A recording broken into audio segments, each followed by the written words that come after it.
Alors quand j'ai commencé à dire « Car Dieu a tant aimé Yvette, qu'il a donné son Fils unique, afin que Yvette, qui croit en lui, ne périsse pas, mais qu'elle ait la vie éternelle. » Mon cœur a été bouleversé. J'ai tellement été touchée, je ne pouvais plus rester à ma place, je me sentais poussée, il fallait que je m'avance en avant. Alors je me suis levée puis je me suis avancée. Et là, en l'espace de quelques instants, j'ai vu toute ma vie défiler devant mes yeux. Et là, voyant l'amour que Jésus avait eu pour moi, je me suis agenouillée. Et là, j'en ai pleuré un bon coup. Aujourd'hui, deuxième partie du témoignage de Mme Yvette Demers. Témoignage qui a su nous tenir en haleine durant toute cette première partie. Et je sais que la deuxième vous gardera aussi en haleine. On se retrouve dans un instant. Il est venu comme un enfant, mais non comme il pensait. Lion de Juda, agneau de Dieu, glorieux conquérant, homme de douleur,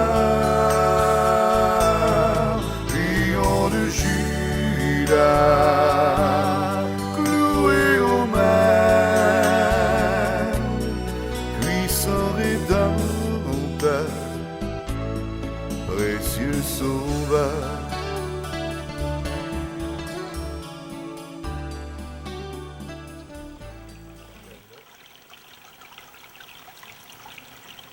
C'est donc vrai, Seigneur, que la peur d'être rejeté nous atteint tous d'une certaine façon.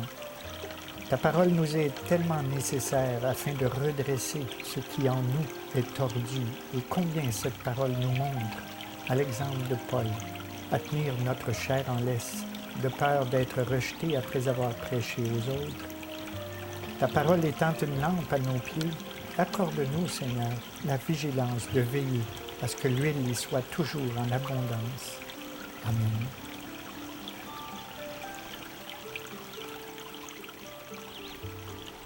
Et là, j'ai dit, Seigneur, si tu peux me changer, change-moi. Il l'a fait. Il l'a fait. Je ne pouvais pas faire autrement que de me reconnaître comme une pécheresse devant lui. De reconnaître tous les péchés que j'avais faits dans ma vie. Puis de me repentir. Puis de lui demander pardon pour ça. Dans un instant aussi bref que celui-là. Oui, aussi. J'ai tellement vu, c'était comme une lumière qui venait me refléter. Je voyais tout ce que j'avais fait dans ma vie, la façon que j'avais rejeté Jésus, combien de fois je l'avais tassé de ma vie, que je l'avais ignoré de ma vie. Et lui m'aimait au point d'être mort à la croix pour moi. C'était incompréhensible, c'était quelque chose qui venait vraiment me chercher, que Jésus m'avait aimé comme j'étais. Alors je me suis repentie de mes péchés. Moi, qui pendant tout ce temps-là, allais pour encourager mon frère, parce que moi, je me pensais meilleure que lui, parce que je ne faisais pas ce que lui, je n'ai pas fait ce que lui a fait. Je n'ai pas fait de prison, je n'ai pas pris de drogue, je prenais de la boisson, mais je ne me considérais pas comme une alcoolique, parce que c'était socialement et tout ça. Mais l'ironie dans tout ça, c'est que Dieu a utilisé mon frère pour m'attirer à lui, moi qui me pensais une bonne personne. Incroyable. Aujourd'hui, le vide que j'avais dans mon cœur, le vide que je cherchais à combler, l'amour que je cherchais à combler ça par toutes sortes de choses. Ce n'est plus là. J'ai tout trouvé ça en Jésus. Une paix incompréhensible parfois à la chair. Là. Oui. J'ai tout trouvé ça en Jésus. Ce vide-là n'existe plus. Je suis comblée. Je me sens aimée. Je me sens acceptée.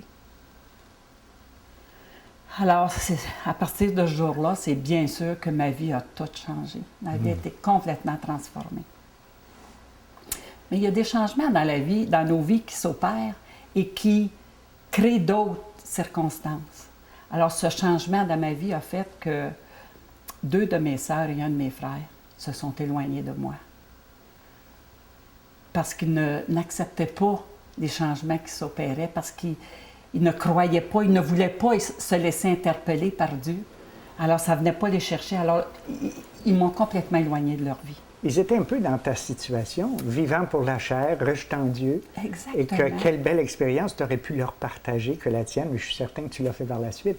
Mais seulement, comme dans Matthieu 10, il dit souvent, hein, il dit, je suis venu pas pour semer la paix, mais pour semer la division entre la mère, la fille, la sœur, le frère, puis ainsi de suite. Parce qu'il y en a qui vont accepter Jésus, d'autres vont le rejeter. Alors, tu as vécu ça avec ta propre famille. C'est exactement ça. C'est exactement ça qui s'est passé, une division. Et particulièrement, une de mes sœurs, pendant plusieurs années, m'a complètement reniée.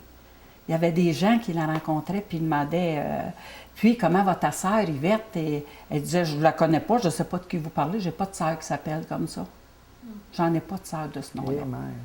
Et elle m'a ignorée et rejetée comme ça. J'allais chez ma mère, puis si elle était là, elle partait immédiatement sans même me jeter un regard. Et ça, pendant 4 ans, ça a duré. Et pendant ces 4 années-là, je priais Dieu régulièrement qu'il puisse toucher son cœur pour changer son cœur. Et un soir, 4 ans plus tard, je reçois un appel. Et c'est elle. Oh my! C'est elle qui ne me demande pas comment ça va, qui ne me demande rien, qui fait juste, parce qu'elle n'est pas à l'aise, premièrement, puis qui fait juste me dire, je t'appelle pour une information. Parce que j'ai une de mes amies qui m'a parlé de Jésus, puis qui veut m'amener dans une église. Est-ce que je peux lui faire confiance? Alors, je lui ai demandé de s'expliquer un peu plus. Alors, j'ai demandé un peu plus, c'était où et quoi. Et là, quand j'ai vu que c'était vraiment la voix de Dieu, c'était le plan de Dieu, je l'ai encouragée à aller à cette église. Et elle est allée à l'église. Et finalement, elle a fini par accepter le Seigneur. Et aujourd'hui, on est très, très proches l'une de l'autre. Et qu'est-ce que tu entends par accepter le Seigneur? Parce que souvent, les gens se demandent, qu'est-ce qu'ils veulent dire par là, accepter le Seigneur? Accepter le Seigneur, c'est qu'elle s'est reconnue, elle aussi, comme une pécheresse devant Dieu. Elle s'est repentie de la vie qu'elle faisait, elle aussi. Et elle a invité Jésus à venir dans son cœur en tant que son sauveur personnel. Parce que c'est lui qui est mort pour chacun de nous. C'est par lui, c'est par son sang qu'on est lavé de tout péché. Ce qu'on appelle la nouvelle naissance, celle de l'Esprit. Exactement. Et il dit lui-même dans sa parole, « Je suis le chemin, la vérité et la vie. » Il est la seule porte pour entrer au ciel. Okay. Alors, c'est ce qu'elle a fait. Et aujourd'hui, on est très, très proches. Alors, je loue Dieu pour ça. Ah, il y a plus de quoi louer ce que le Seigneur fait dans nos vies. Hein? Ah, il est vraiment spécial, le Seigneur. Il est vraiment... Quand il dit, vous êtes des nouvelles créatures, dans 2 Corinthiens 5, 17, il dit, ceux qui sont en Christ sont de nouvelles créatures. Oui, notre vie est complètement transformée. Oui. On revient après la pause.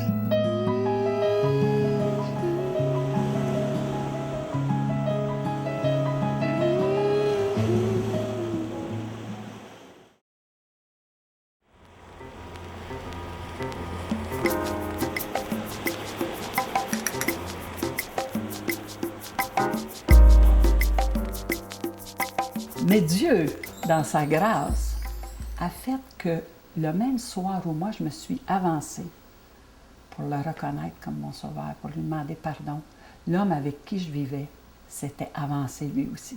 Oh my. Et Dieu a fait cette même transformation pour lui aussi, la même journée. Le Seigneur était à l'œuvre dans votre coin? Le Seigneur était vraiment là, il était vivant et à l'œuvre, oui. C'est bizarre, hein, parce qu'il disait, hein, là où le péché a abondé, la grâce a surabondé. Et tu vois une démonstration de ça, c'est flagrant. Oui.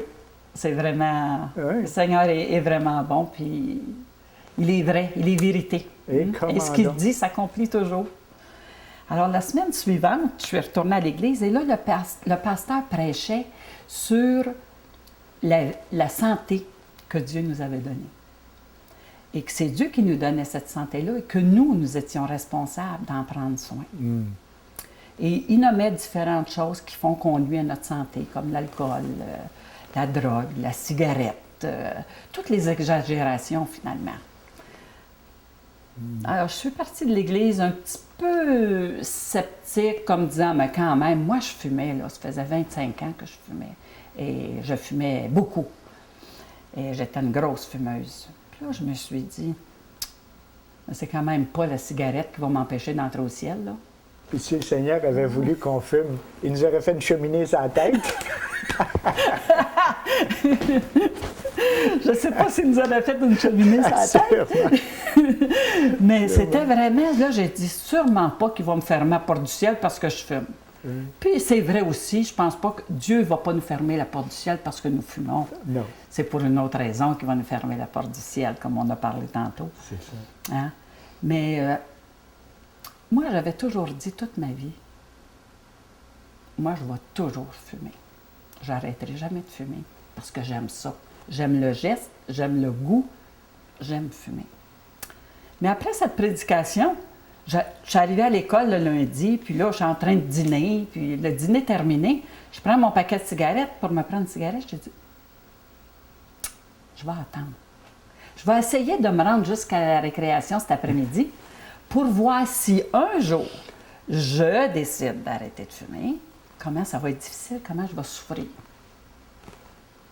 Ah, je me suis rendue à la récréation. À la récréation, je prends mon café, mon paquet de cigarettes. Je vais attendre à 4 heures pour voir. J'ai attendu à 4 heures. 4 heures dans l'auto, je vais attendre jusqu'à chez moi. Chez moi, jusqu'après le souper, après le souper, jusqu'à la soirée. Boris, je n'ai plus jamais fumé de ma vie. Incroyable. Je n'ai plus jamais fumé de ma vie. Je n'ai pas souffert. C'est comme si j'avais jamais fumé. Dieu m'a vraiment fait un cadeau. J'ai vraiment vu la puissance de Dieu, l'amour de Dieu. Dieu ne fait pas ces cadeaux-là à tout le monde, mais il nous fait différents cadeaux. Puis il vient nous montrer sa toute-puissance là où on pense que c'est nous qui avons le pouvoir. Moi, j'avais dit quand moi, si un jour, moi, je décide d'arrêter de fumer, le Seigneur m'a montré que si lui nous délivre de quelque chose, ça se fait comme ça. Et il y a juste lui qui peut faire ça. Alors, il y a maintenant 22 ans que je ne fume plus. Dans la grâce de Dieu. Extraordinaire. Pas eu besoin de patch. Pas eu besoin d'absolument rien. Bon. J'étais vraiment esclave. Là. J'ai vraiment été libérée de mon esclavage. C'est une délivrance à plusieurs points de vue. C'est incroyable comment Dieu nous délivre de plusieurs façons. Hein? Ah oui. Et souvent, quand on dit ça aux gens, tu sais, que j'ai accepté Jésus dans ma vie comme Seigneur et Sauveur, les gens s'imaginent qu'on ne va plus jamais pécher parce qu'on était pardonné.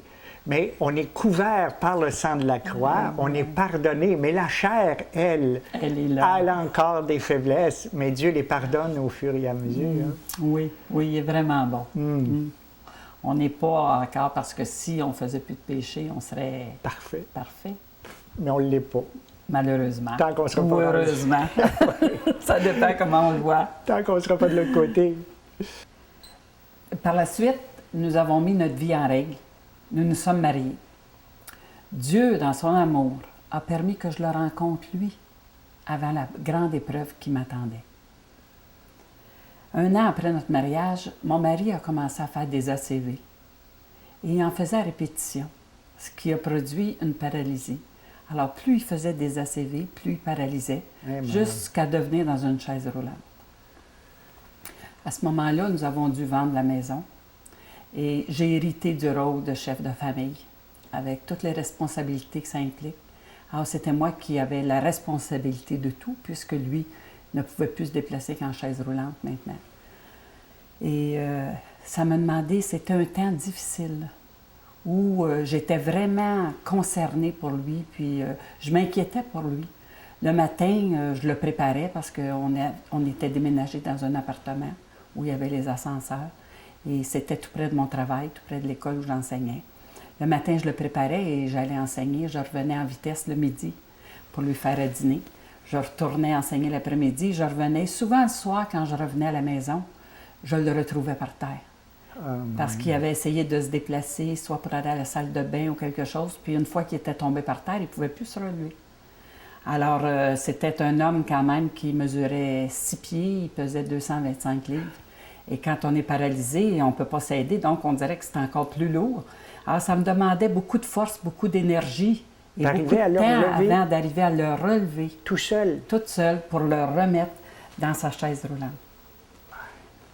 Alors, j'en ai pris soin pendant une période de 10 ans. Et je ne recevais aucune aide. Je m'occupais de lui, je me préoccupais surtout beaucoup de lui. Et durant tout ce temps-là, on était isolés de tous et de tout. Parce qu'on ne pouvait pas aller nulle part. Il y avait des choses, des soirées ou quelque chose. Il y avait toujours des marches ou des escaliers Alors, comme lui avait une chaise roulante électrique, parce qu'il ne pouvait même pas arriver à se rouler, alors il n'était pas question qu'on se déplace pour aller dans une maison avec cette chaise-là. Alors, on ne pouvait pas participer à aucune activité. Et les gens, à ce moment-là, bien, c'est ceux qui sont occupés, ont chacun leur occupation. Alors, on était vraiment isolés. J'ai dû souvent me lever la nuit aussi pour répondre à ses besoins. Puis, il y avait beaucoup de nuits où je ne dormais pas beaucoup avant de retourner travailler le lendemain. Finalement, il était tellement paralysé que c'était plus possible que je puisse le garder à la maison. Alors, il a passé les dernières années de sa vie dans un milieu hospitalier. Et là, bien, je me rendais à l'hôpital pratiquement tous les jours après mon travail pour aller l'aider à manger, aller prendre ses repas. C'était quand même difficile. J'avais pas beaucoup de temps pour me reposer. Ça me demandait tellement d'énergie. Ce fut un temps difficile, mais je remercie le Seigneur qui était présent dans ma vie à ce moment-là. Il me donnait la force, le courage de vivre chaque journée, une journée à la fois. Alors je sentais qu'il était là, qu'il prenait soin quand même de moi. Il avait aussi mis à cœur à 3 amis que j'avais à ce moment-là de venir visiter Réal assez régulièrement. Et ça, pour moi, c'était un encouragement, puis c'était un soutien. On revient après la pause.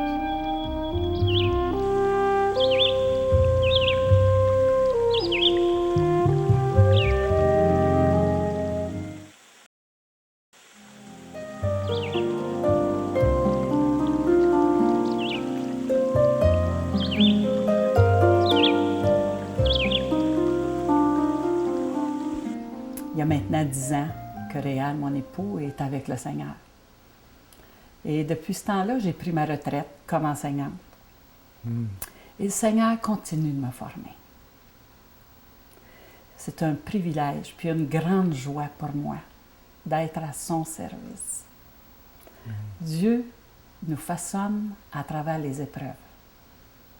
C'est pas pour rien dans l'Épître de Jacques, quand il dit « Regardez comme un sujet de joie complète les diverses épreuves auxquelles vous pouvez être exposés. Il nous explique tout, il nous le dit. Alors pour moi, c'est à travers les épreuves que Dieu nous façonne pour le plan qu'il a pour chacune de nos vies. Dieu a un plan particulier pour chacun de nous, alors on vit différentes épreuves et c'est à travers ça que Dieu nous façonne. Puis pas d'épreuve, on ne grandit pas. Comment veux-tu corriger quelque chose que tu penses toujours correct? C'est impossible. Quelqu'un me disait un jour, on devrait prendre les épreuves comme un tremplin pour grandir. C'est donc vrai que c'est donc vrai. Et c'est comme ça qu'on grandit. Oui. Puis inconsciemment, à un certain moment donné, je pense que j'en ai voulu à Dieu puis à mes parents d'avoir eu des responsabilités d'adulte alors que j'étais juste une enfant. Tu te rappelles au début, quand je te parlais du soin que je prenais de mes frères et sœurs. J'en ai comme voulu, parce que j'étais une enfant, mais j'avais des responsabilités d'adulte. J'étais comme une adulte dans un corps d'enfant. Tu as sauté des années. J'en ai sauté des années, puis il me manque ces années-là, vraiment. Mais plus tard, j'ai compris que Dieu, à ce moment-là, dans ma jeunesse, était occupé à me former et à m'outiller pour le plan qu'il avait pour moi. Il travaillait déjà, lui, à ce moment-là. Mais moi, Dieu, pour moi, je ne le connaissais pas. C'est pour ça qu'aujourd'hui, comme Dieu m'a si bien préparé, si bien outillé, que je peux aider et comprendre les personnes qui souffrent. Je peux aider celles qui ont besoin. Dieu, il est fidèle et bon. Il ne nous demande jamais au-delà de nos forces, comme il le dit dans sa parole, même si souvent on pense le contraire. Dieu ne dépasse jamais nos limites. Aujourd'hui, il est ma raison de vivre. Je lui consacre ma vie. Je fais partie d'un groupe d'évangélisation qui s'appelle Aujourd'hui l'Espoir. Oui, je connais. Nous allons à travers le Québec. Nous sommes même allés en Europe pour répandre la bonne nouvelle de Jésus-Christ. Et c'est vraiment un privilège pour moi. J'accompagne aussi des personnes dans leur cheminement spirituel. Maintenant, je vais juste donner un petit peu plus un œil sur mes notes, parce que, en conclusion, je voudrais vraiment exprimer ce que le Seigneur a mis dans mon cœur, comment terminer ce témoignage ce matin. On est en famille, Yvette, tu peux utiliser tes notes, il n'y a aucun problème.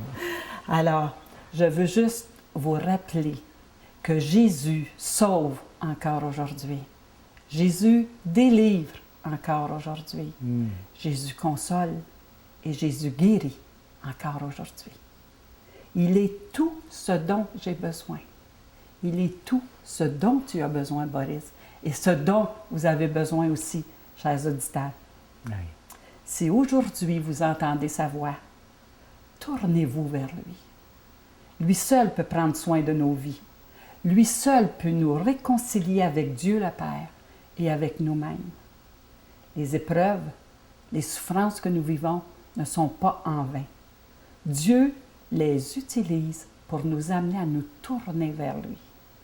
Le vide que nous avons tous, seul Jésus peut le remplir. Les souffrances de notre âme, le rejet, le manque d'amour, seul Jésus peut les guérir. J'ai cru longtemps pouvoir remplir ce vide par moi-même. Et non, je n'y ai pas réussi. J'ai appris à faire confiance à Jésus en lui donnant la permission de travailler dans ma vie, dans le sens de me transformer. On essaie de devenir meilleur. Tous, on essaie de s'améliorer, de corriger telle ou telle chose. Mais c'est tellement difficile, c'est rare qu'on y arrive. Sans lui, mission impossible. Exactement. C'est exactement le bon mot, Boris. Nous avons besoin d'être transformés afin de lui ressembler de plus en plus. Et c'est ce qu'il fait dans ma vie et c'est ce qu'il va continuer de faire. Je suis vraiment, mais vraiment heureuse de lui appartenir. Je le remercie de m'aimer et de m'accepter tel que je suis. Aujourd'hui, je suis comblée. Si quelqu'un parmi vous aujourd'hui ne connaît pas encore Jésus, je vous invite à venir à lui afin de découvrir qui il est et de goûter à son merveilleux amour. Il peut changer votre vie. Ce qu'il a fait pour moi, il peut le faire pour vous, car il vous aime. On revient après la pause.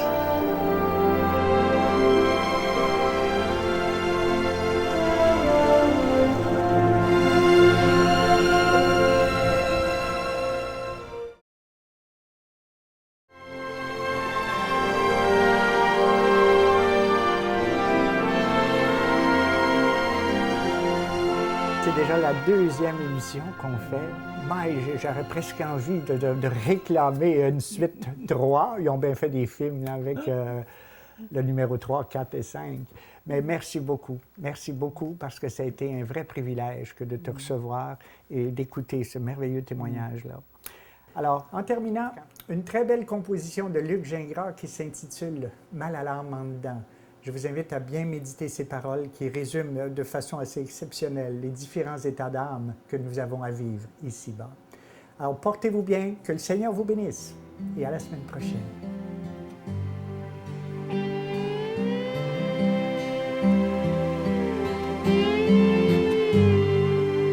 Je sais pas si tu comprendras ce que je voudrais dire. Je sais pas si tu saisiras, je sais qu'il y en a des pires. Des fois je me demande vraiment quand ce désert finira. Des fois je me demande vraiment si je suis rien que né pour ça. Est-ce que j'ai mal à l'âme en dedans? Dieu seul pourra vraiment m'en sortir.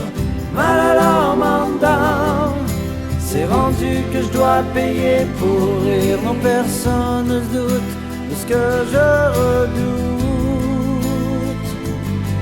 Est-ce que j'ai mal à l'âme en dedans?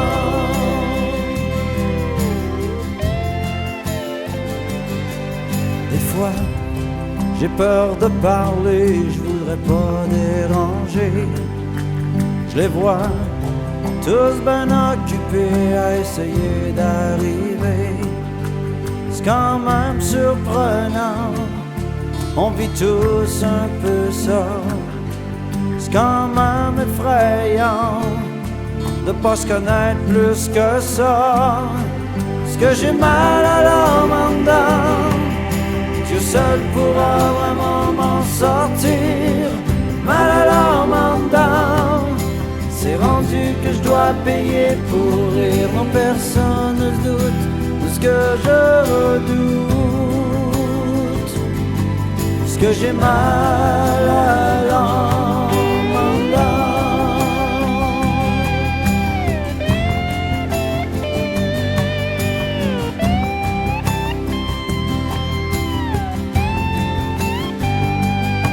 Parce que j'ai mal à l'âme en dedans. Dieu seul pourra vraiment m'en sortir. Mal à l'âme en dedans. C'est rendu que je dois payer pour rire. Non, personne ne doute de ce que je redoute.